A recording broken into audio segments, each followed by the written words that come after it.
Sebagian besar masyarakat yang ada di Indonesia itu, mereka ketika bangun sahur itu pada jam 2 atau setengah 3 atau jam 3.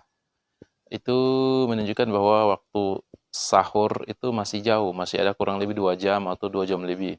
Jadi ada hadis-hadis berkaitan dengan makan sahur. Pertama kata Rasulullah SAW, tasaharu fa inna fis sahuri barokah. Makan sahurlah kalian karena di waktu sahur itu ada berkah.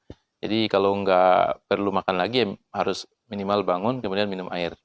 Yang kedua, Rasulullah SAW menganjurkan kita untuk mengakhirkan makan sahur. Mengakhirkan artinya makan sahur itu disunahkan mendekati azan subuh, bukan di jam 2 atau jam 3. Meskipun yang puasa di makan sahur di saat itu puasanya sah, tetapi tentunya kita mengejar sunnah Rasulullah, dan sunnah Rasulullah SAW itu diakhirkan.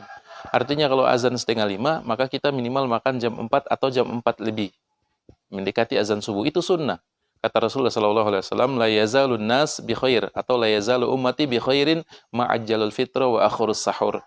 Senantiasa umatku atau orang-orang dalam kebaikan selama mereka menyegerakan berbuka puasa dan mengakhirkan makan sahur. Artinya menyegerakan berbuka itu kalau udah waktu berbuka, udah tenggelam matahari, maka berbuka. Jangan ditunda-tunda lagi. Kemudian mengakhirkan sahur. Artinya sahur, makan sahur itu mendekati azan.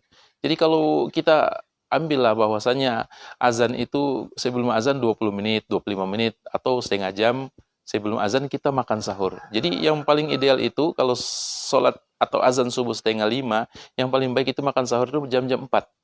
Jam 4. Sehingga saya sudah makan, tinggal ada 5 menit atau 10 menit kemudian azan subuh. Ini yang disunahkan.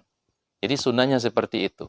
Walaupun yang makan sahur jam 2 itu sah, tapi bahaya karena pertama masih jauh waktu subuh dan capek kita menunggu. Yang kedua, kemungkinan kita sesudah makan sahur kita akan tidur, dan ketika kita tidur maka biasanya banyak orang terbangun pada jam 8, kelewatan subuhnya. Kemudian yang ketiga, kerugian kalau kita terlalu dini makan sahur itu ternyata menyebabkan bahaya, asam lambung. Para kesehatan menyebutkan kalau kenyang kemudian tidur itu menyebabkan asam lambung. Dan kalau keseringan, maka itu bahaya.